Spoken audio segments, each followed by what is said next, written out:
Hello, you wonderful people, and welcome to another episode of Not Too Comic Book. This being a show where I talk about TV shows that are adaptations of comic books. For today's episode, I'm going to talk about the latest episode of Wynonna Earp.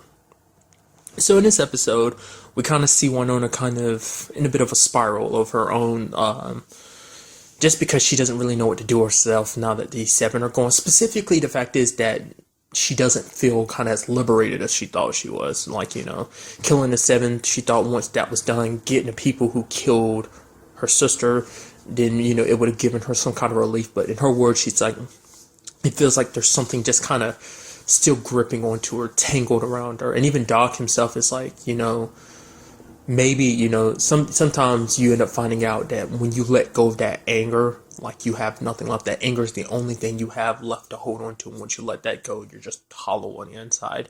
So, she tries to kind of push herself to be like, okay, I can do this. I can do this. Kind of find a new purpose, because she's basically like, okay, I'll kill the next seven Revenant. I'll kill the next seven after that until they're all gone. And then maybe that'll, give her some kind of satisfaction. That's what she was telling Dolls, because she was just she was a little melancholy before, trying to drink drinking like all this sorrow away and kind of reliving last episode being kidnapped by Jack. And just reliving all of that, and it's just, now she's just trying to put that aside. It's like, okay, I got a new mission, do this and do that, and then, once it's all said and done, we can just cut loose and party, that's what she's telling Dolls. But then basically Dolls had her set up to take a psych evaluation. Basically, it's kind of wasn't his idea, it was more so her superior's ideas, and, well, his superior's ideas, and she ended up failing it, because apparently there was obviously she's a little distressed, like how she constantly, remembers her dad dying, as well as her being kidnapped last episode. It even brought up the fact is, have you ever mistaken a human for a revenant, which ended up coming up later on in the episode, which ended up coming up later on in the episode, which I guess is like, that was kind of showing just how far she had fallen. I mean, she even brought it up that she was like, it kind of create like killing all these revenants, like whether she realizes or not, she is still technically killing people, even if it is demons. And even that's going to take its toll on someone. It's like, and even Dolls was like, Doc was like, the fact of the matter is you're killing someone, and like that's a power that most people, like, once you get a little taste of it, you start craving it a little bit, because that's what, like, one was like, when she pointed a gun at that guy she thought was a revenant. She was thinking, like, I kind of wanted to kill him, because it's like she's been killing so long, and now it's just kind of eating away at her, and she's just kind of like, she's kind of got an itchy trigger finger. It's just like, once you've had that taste, it is hard to just kind of back away from it. It's almost like a drug, almost. It's like once you've reached that high, it's hard to, just walk away from it. And, she ended up getting suspended by Dolls. And she was a little upset, because she's like, yo, Dolls, why don't you have my back on this? You sat there and let that lady just kind of tear her apart, bringing all this stuff up. Especially brought up something from her past, too. Apparently, she was with a group. I don't know whether they're just a group or a gang. They basically set off a bomb, and it ended up killing two people. It was someone that she was connected to in the past. She probably wasn't connected to them when they maybe she was, the way they made it seemed like she was connected to them when they set off the bomb, but she probably didn't have any part of playing that. And basically saying, like, two people died in that bombing, and like, oh, do you classify yourself a murderer? And she was just basically feeling mortified, because it's like, oh, you're calling me a murderer after everything I've done. And like, Dolls not having her back on it, she's like, at least tell me that you care about me. And even Dolls couldn't do that. She's like, you suck, you're a pussy for not being able to tell me that. Dolls isn't really big on showing his feelings. I mean, can we deep down know how much he cares for Wynonna, because he does so much for her, whether she realizes or not? Let's not forget the whole Doc situation. It was either him or Wynonna, and he chose Wynonna. So, but basically, it's her dealing with that. And another big part of this episode is Constance. She actually was able to resurrect one of her sons, though granted he was disfigured. She ended up having to use one of the bones from her other son to kind of, fill in the fact is that, I guess it was the only way she could keep one of her sons, like bring one son back, but keep a piece of the other one inside of him, because his skull was smashed. So I was wondering how she was going to bring back her other son, but it seems like she can't. Like, there was no way to remedy that situation now that his skull was shattered by Waverly 2 or 3 episodes back. And it seems she made a deal with Bo Bobo. I don't know why I just simply called him Bo, but she made a deal with Bobo to basically he will help her find her children's bones, and basically she'll help him find something. This something will help them get out of break out of the triangle and be free of being trapped here, as well as being trapped by the herbs. Essentially being bound to their fate as well. And turns out Constance kind of lied to them. She knows it's somewhere here in the triangle, whatever it is he's looking for. She doesn't know exactly where it is, and she kind of always made him believe that she did have some idea where it was, which was total BS. She wanted to get her children trying to leave out of town as soon as possible, but Bobo wasn't stupid. He knew what she was going to do, especially because she shut up his men. And I was looking at it, I was like, aren't most of his men revenants? I was like wondering, I was like, is that really going to do anything shooting them? I chalked it up being like, okay, maybe some of them were revenant and some of them were humans and that just died. I don't know. I was surprised when she just showed up with the gun blasting like that. I was so sure she was going to use her magic, but maybe her magic is greatly reduced because she doesn't have that knife anymore, because that knife was her way of channeling her magic, because she doesn't seem nearly as powerful as she was before. But you get to see a little bit of Bobo's power when he kind of stopped that car. Even though she was pushing the gas as hard as she couldn't move, and he ended up shutting the car down. So there was that. And how, I guess, what we still don't 100% know what her children are. Like, we do find out that obviously her dad, their dad is a demon. Specifically who that demon is, and I don't think we still don't really know.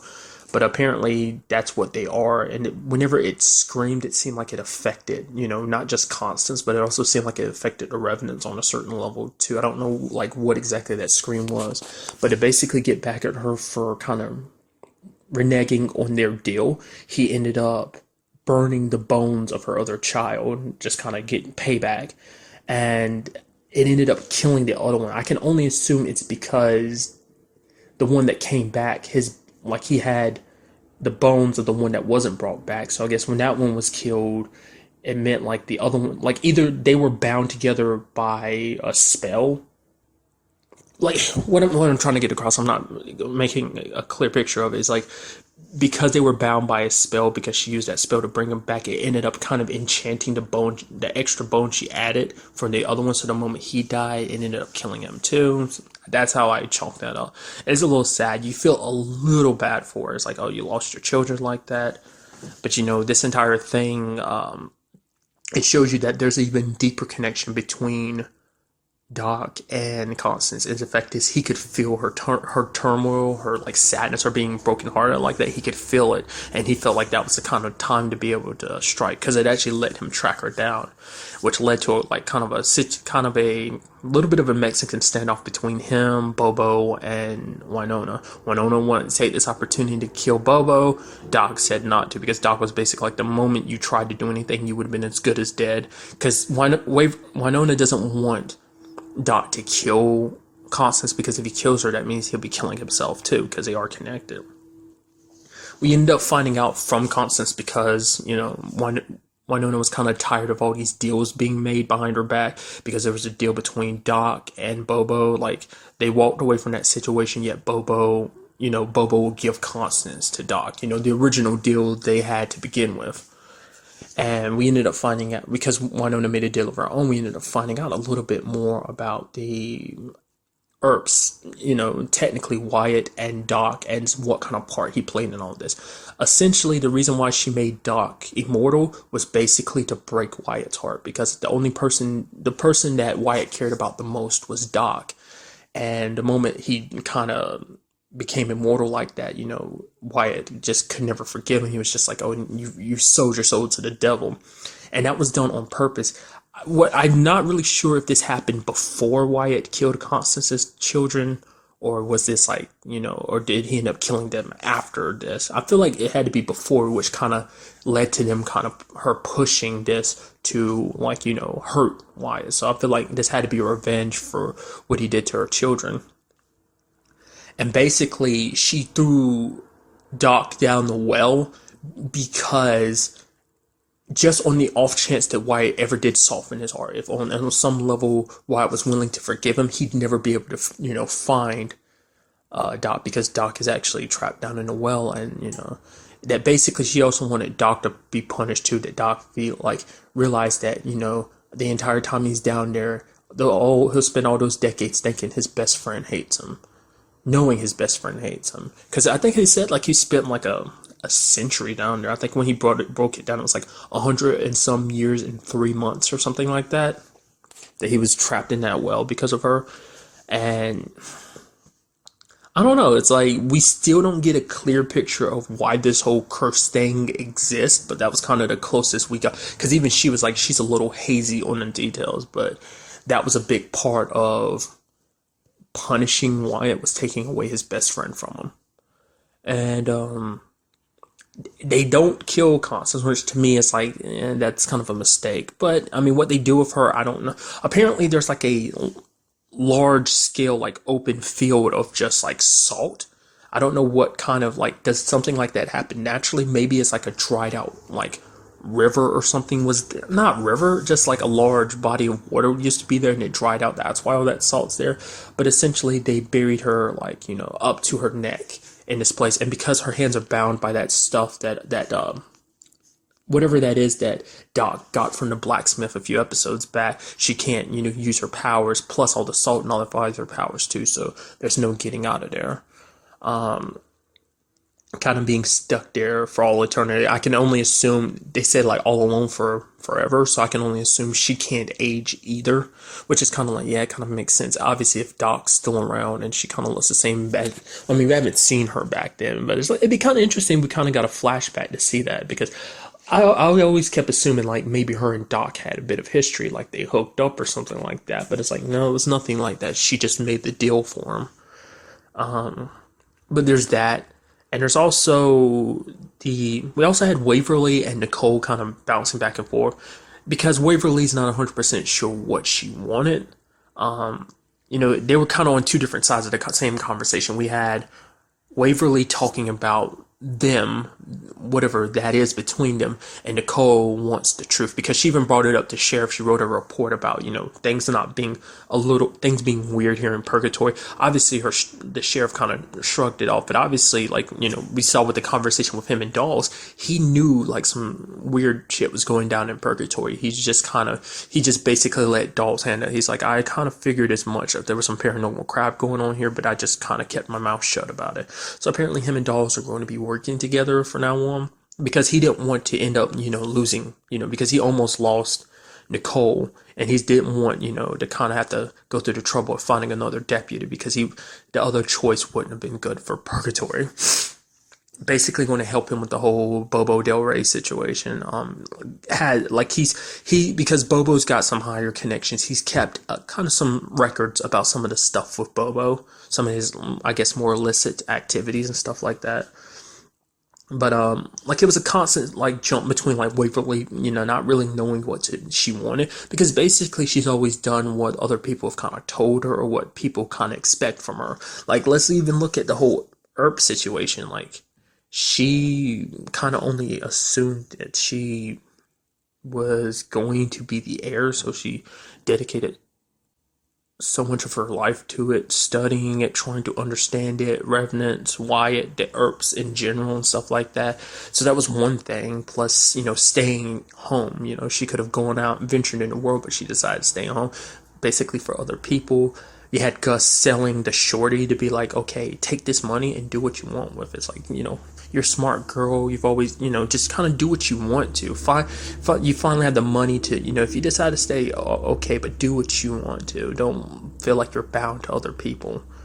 And basically, she finally let loose when she kind of hooked up with Hot. I did like her saying, like, there's something, the thing I want to do most is you. And she's like, ugh, that sounded a lot more romantic in my head.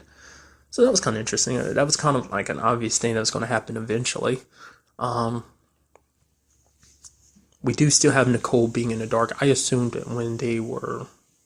that before they started making out in the sheriff's office, and unless I was kind of on that level when they started making out, I was like, someone's going to walk in on you, like whether it's the sheriff or Dawes, but no one did, so that was kind of surprising. It's like, ain't it a little risky to be making out in your boss's office like that? That hey, I mean, you do you. What I mean, kind of got swept up in your emotions and the mood, so it's like, hey, you do you. But I was pretty sure Waverly was going to be like, okay, I'm going to tell you everything about the revenants and demons and stuff like that. But that's not what went down. And we also have Dolls and Wynonna kind of getting back to a good space because he kind of got her reinstated, basically lying, saying like, "Oh, you took another eval and you passed it." She's like, "I didn't." It's like, "Yeah, you did." Wink, wink, nudge, nudge. So, like I said, he definitely does care for her. Wynonna just, like I said, doesn't know all the things he does for her and how much he does care for her. It's just not. He's not the best at showing his feelings. He's always there's. Honestly, we don't really know too much about Doll's past. Like, there's probably a lot of stuff in his past that's kind of made him the way he is. That he it seems like he hides behind his cool demeanor as well as like his smile sometimes. I mean, it does seem like maybe a little bit of his personality peeks through when he's kind of laughing, and just you see little bits of it come out when he's around Wynonna, but it seems like he probably holds a lot of stuff back. Like, he's still a big mystery to us. Like, let's not forget that whole like taking those drugs things and what happened to his eye that time. Like, he's hiding some very deep secrets, and obviously out of anyone, Doc doesn't trust him the most, but that's that. But we end up finding out at the end of the episode that Bobo is the one who bought the bar from Gus, which is kind of, it affects everything on multiple levels. For one, because it pissed Wynonna off, and that Revenant was just like, I want to pass along this message just so I can see your face. Because the bar is something, the Earps have held. Like, it was kind of like, a place that Wyatt drank at. Apparently, it holds a lot of like history for the Earp family, and it also, it kind of represents not necessarily another home, but it's a part of their home. It's like, it's something of theirs, and now Bobo's taking it from them. It's just like when the Seven invaded their home, the homestead, all those years ago. It was kind of a similar thing. It's just like they've come and they've taken this from us now, because they never wanted to lose anything to the Revenants ever again, and this happens. And it seems like he bought it for another reason. It also seems like whatever it is that he's looking for, the thing that Constance promised him, it seems like it might be located there. So I'm very curious to see what it is exactly that Bobo needs. Like, I mean, we know it helps him escape from the triangle, but what is it exactly? And I guess, though, I can only assume it's something Wyatt hid all those years ago, maybe. I don't know. I'm quite interested to see where things go from here. But that's really all I want to talk about in this episode. Till the next time we meet, be happy, be safe, live life to the fullest, and enjoy it. Good day and goodbye.